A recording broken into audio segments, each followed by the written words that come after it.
Cheers. It's back. We're on episode 2. It's Kentucky Gentleman. Hopefully it sounds a lot better this time. We're all sitting around the microphone. Yeah, we're not trying to sprawled improve that out. audio quality. And as soon as y'all start liking and subscribing, we're going to get us a microphone. We'll get us a nice setup. Please, give me a microphone. I must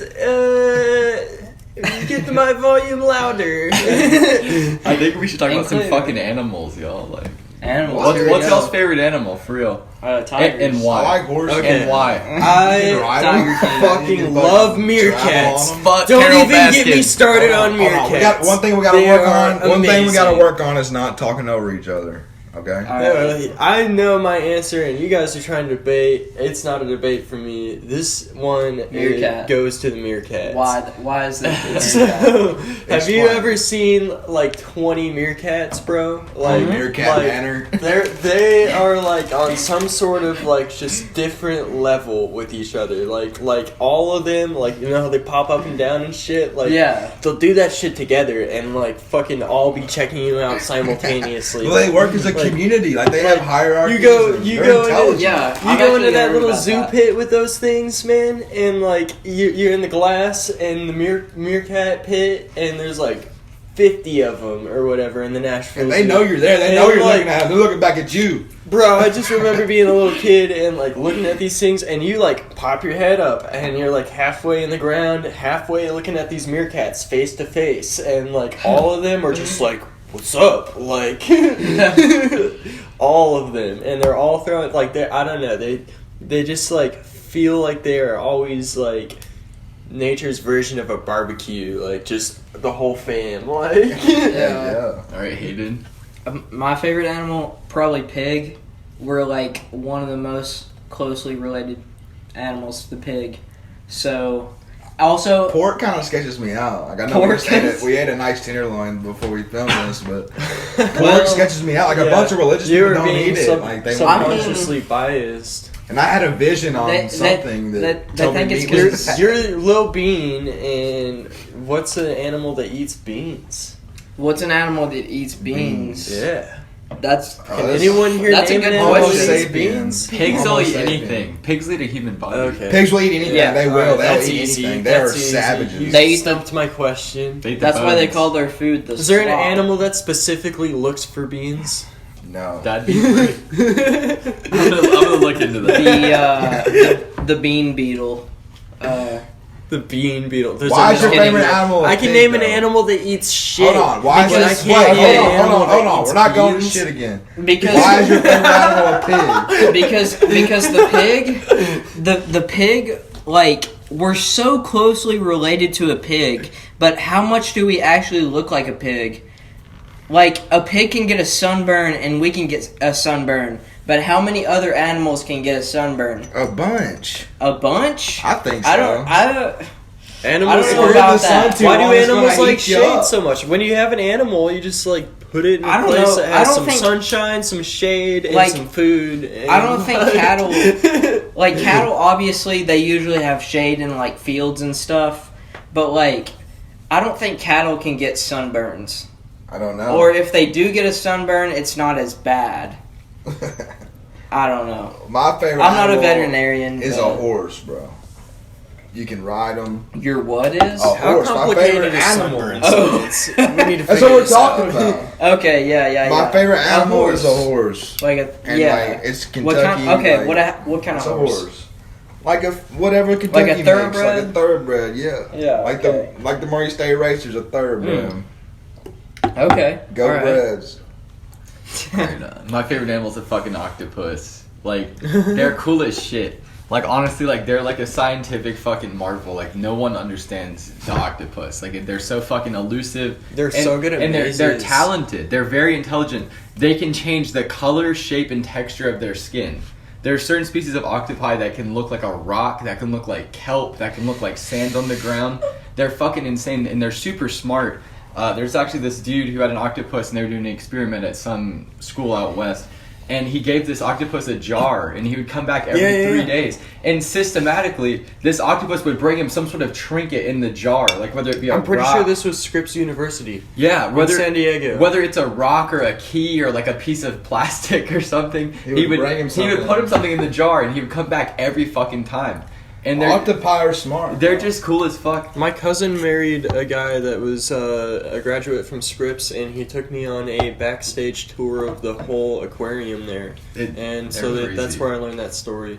Yeah, I heard a story about like octopuses one time, or octopi, I guess, and they can like fit through the like size hole of a quarter. Yeah, basically. Like, they can, like, a big one. Like, big an octopus can get in a beer can.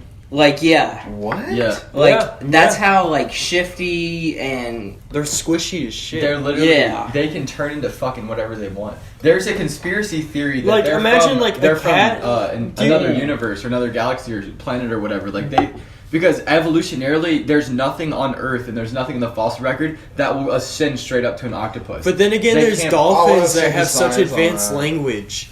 You know, things like that. Like, I think there's probably some. Like, there are different species that are just really, really good at different functions, you know? And that's all explainable by evolution, you know? I bet there's some deep sea fish that are actually closely related to...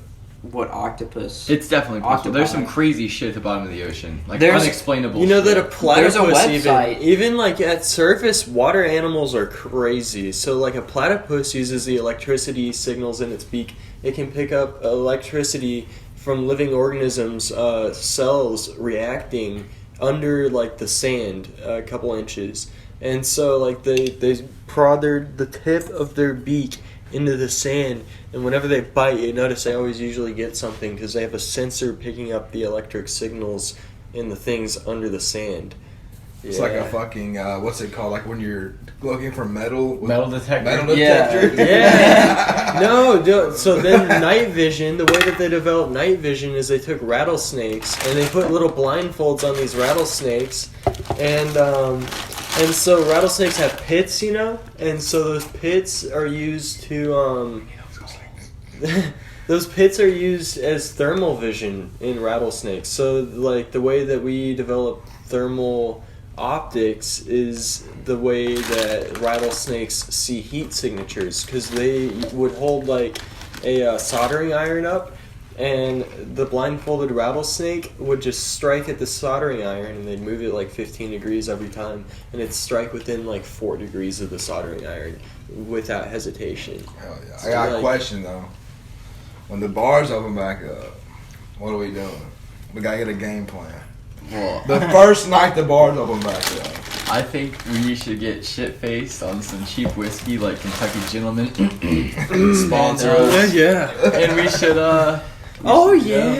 get the squad together, go out, hit the bars. Definitely a pizza situation. Oh yeah. Definitely a pizza situation. At the bar, get some za. Go downtown, you know, like. And then maybe go visit every local bar. Like, you have to spots. Support your local bars. Like, I know some of them are still delivering, and you order can get some shots, Jello and shots for $3, and they'll deliver it. What if we got the delivery guy to come on the show? That'd be bad. It's like, all right, for a couple seconds, delivery dude's gonna hop in. But I mean, honestly, they're killing it during this quarantine. Like the fact that Uber Eats drivers are all making bank. The fact that I can order beer pitchers from a local bar to my fucking house is wonderful. I love it. Karaoke. Local business keeps America alive. We don't need these big fucking corporations. Hell no. We really don't. It's people like you and I that run this world. We make the fucking money. We can do this shit. We do the work.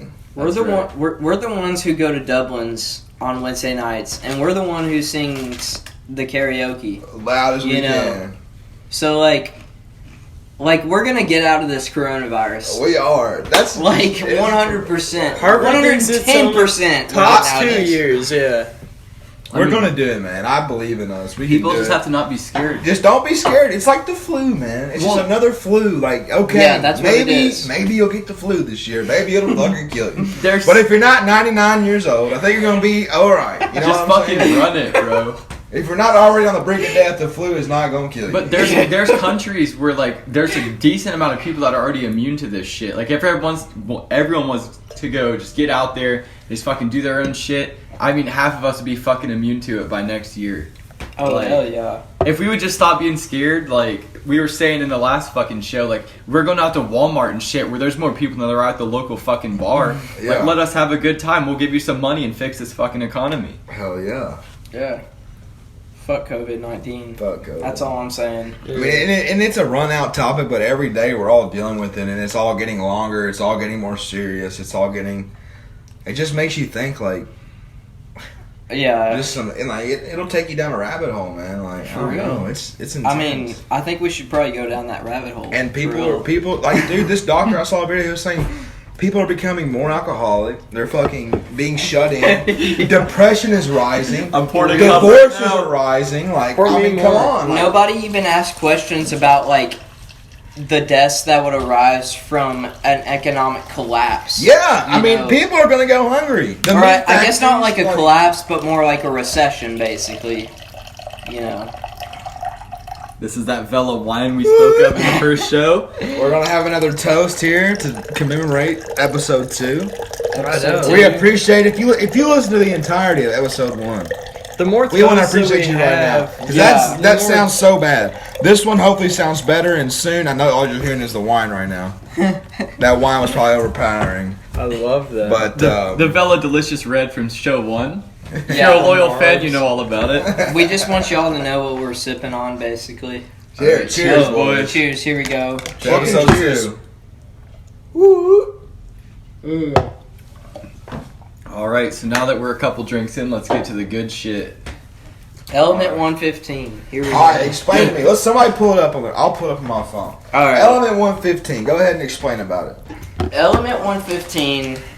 Some of y'all might know it from the Call of Duty Zombies series. Weaponized 115. Dude, yes, holy shit! Yes, okay. Yeah. Is that the ray gun? That's where I learned about it from. It's the green ray gun. Zombies. Yeah. That's what it shoots. No way. So 115. I knew I fucking recognized that. Hold on, bro. That's our future, man. Okay. That's our Element future. 115, according to Google, it is on the top chart. Moscovium chemical element. Moscovium is a synthetic chemical element with the symbol MC and atomic number 115. It was first synthesized in 2003 by a joint team of Russian and American scientists at the Joint Institute for Nuclear Research in Dubna, Russia. That's what we know about it. Ancient Aliens even did an episode about Element 115. And see, the thing about that is that that's Wikipedia, and I'm one. Okay, I'm not gonna say I'm. That's 100%, just the top Google thing. But I think 99%. I think Germany definitely had some experimentation with Element 115 during World War II. If I had to bet money on it, I would bet $1,000. Did you hear about this shit where Adolf Hitler, like way back then, like literally like in the fucking, what was it, the late 50s, early 60s, something like that, he was literally trying to make a UFO. Like then. Really? Like it was definitely in the late 40s. Or whenever, no, I don't know, I'm saying, when Adolf Hitler was at his prime and he was in power, he was literally trying to make, like, flying, like, weaponized vehicles, like, fucking spaceships and shit. And this was, like, way before, like, Roswell and all that bullshit. Like, it's, like, crazy. Like, this Element 115 shit, like, I mean, it should really be able to mix things up if we can figure it out. And I really think that's, like... I think that's, like... It might not be the only thing that's, like, the driving... I don't know, attraction to what, like... to talk about it. Do what? If we blow up, they'd be like, yeah, so I'll feel all Get it, dude. All right, yeah, we're gonna have Andy Bashir on here at some point. Mark my words. Give us 2 months. We're gonna get a chemistry professor in this. Hell yeah, we'll get one in here for sure. Talking about Element 115. Dude, one of my world history professors, he's OG. I bet he'd do it, man. He's cool. Dude, you should send him an email for real and be like, just look, we got this podcast. We're trying to set up some features for it. If you'll break quarantine and social distancing when you come, bro. I know your freedoms are gone. Like, it's like two 2 feet right here, apart. Yeah, we're definitely 6 feet away, y'all. Don't worry about it. Yeah, we had to come together. What if one day Joe Rogan came on our show? That'd be crazy. That would be wild. That's high hopes, but we just gotta stick with it. That would episode be 2, man. We're big creating stakes. some. Hey, we've done 100% better on this episode. I guarantee you. The viewers realize that by the audio technically, quality. Quit hitting the damn thing. In the podcast industry, I mean, like, I don't see why that, because this is a relatively new sort of like model of Entertainment. Yeah, entertainment. And so, like, if you're talking about, like, new trends in entertainment, they're all picking up because the people who are doing it, like, if you take up 3 things that come to my mind are podcasts, microbrewing, and stand-up comedy. All those guys... For a common theme of what? All those people, they support each other. They're very supportive of each other. And, like... Wait, say that for me again? So, microbrewing, stand-up comedy, and podcasting? Podcasting. How do they relate? And Please so- explain. Alright, you need to or elaborate just, like, this. making videos. Like, Making videos. Hey, no. It's what he's getting at is the creative process. So, making your own thing, like, going out there. all and doing those what you wanna industries, do. like if you look at them, they are really heavily supportive of like, they're driven by collaboration, and so, like, to be driven by collaboration like that is to have a lot of smaller units creating a bigger one that entices you to be part of something bigger than yourself. Yeah, no, bigger than just what you've immediately gotten into. All right, let's discuss something else. And then, like, you can look into, like, Let's discuss something else, bro. We're fucking meditating. How do you on, make a good social meta media issues? profile? I don't then? get it, man. So chill. Let's just talk about something else. I think you hit the halftime show from show 1 a little bit too hard, gentlemen. The halftime show. We're halfway to the halftime show. We're the halftime. Just know that every episode at the 30-minute mark, we spark a cigarette, and it's a very special cigarette, and it's a ritual at this point, and it makes us feel good, and we go on to the next 30 minutes. That's all. Who the fuck are you? What do you mean? Who are we? Smoker? I'm smoking cigarettes. Are you Captain Nicotine? I'm Captain Nicotine. I smoke a pack a day. It's something I need to change, but I'll admit it. I'm smoking a cigarette right now. We are bodies of conscience. I'll join you. That This is the Kentucky gentleman. Have been placed on the Alright, planet are we just Earth. going to keep circle jerking about we're the Kentucky gentlemen, or are we going to talk? I mean, I like it, bro. We're bodies of conscience that have been placed on Earth. How do we feel about to superstitions? Make things better. Superstitions are real. What kind of But superstitions? Hayden is going on a very good point. What kind of We superstitions? are meant to be recording this. No, and have we're you supposed to been be dealing listening with to it. It's and okay. Listening to it. We'll talk about superstitions. So what? Say that again. What kind of superstitions do you deal with, and, like, what are the long-term and short-term ones for y'all? Like... Okay, define a superstition, because I don't even know what a superstition is. Like a ghost Superstitions, basically, Is it it's like- Something you're not sure about? Is that what it is? yeah, it's something that you feel that might be really biased for no particular reason about some sort of danger you might have or Supernatural. something. Well, Yeah. Quickly, an example would be like if you see a black cat and you get scared. That If you it break, crosses your path. if yeah. you break a mirror and your grandma said you're gonna have 7 years bad luck, that's superstition. You step on a crack, you break your mama's back. You know, Okay. that kind of stuff. But I don't really. then believe again, I don't have any subconsciously, superstitions, no. but- But if you reflect on yourself, and if you take the time out of every day to reflect on what is giving you those sort of instincts, to have fear about random things, and you know how even when you're interacting with, like, other people that you know, and, like, you already have an idea of how they react, well, like, you kind of subconsciously guide yourself, and you have superstitions about how you think things will go. And superstitions can be taken on a level of broad to specific, and, like, they change throughout, and you can reflect on that and kind of tell, well, what's been making me superstitious, and what is giving me conflicting Are you thoughts. superstitious? No. So your Right? point is that superstition This isn't changed. something Are you that I think about superstitious? frequently. No, it's something that popped It's up in my something that head you know a lot just about. now. But I mean, like, you could compare that with a whole lot of different things, like anxiety. Like, it's a form of anxiety, I would feel like. And I'm someone, like, I'm a very anxious We all person. have anxiety. Everybody has anxiety. Yeah, everyone I feels it, but like I've been diagnosed with severe anxiety, and like for me, something like that would just be amplified by the effects of having that, you know, and so Your diagnosis would amplify your anxiety.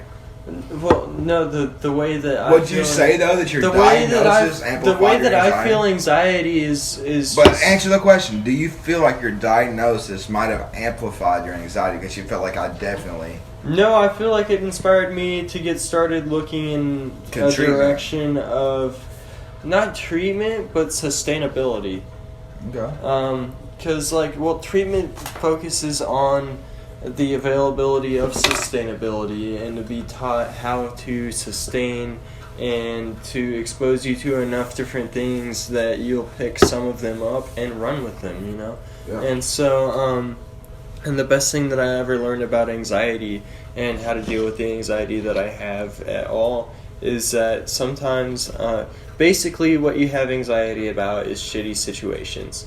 And what you have to do, what anxiety does, is it doesn't let you process which shitty situations you are making your fault and which shitty situations are just shitty by the nature of their own thing, you know. And so you have to think twice, and it's not that much to ask. Like thinking twice about something, you're supposed to think twice about just about everything you say. Like, it goes down to the rule, like, if you aren't going to say something nice, don't say it. There's a lot of red Get it. wine We'll on the floor. have to edit that out, man. Get a towel. I've got... Fuck. Pause. Just keep rolling. Alright. Alright, remind me... That was the great Just stop it, spill just of pause episode it, 2. Pause it. And we're pausing.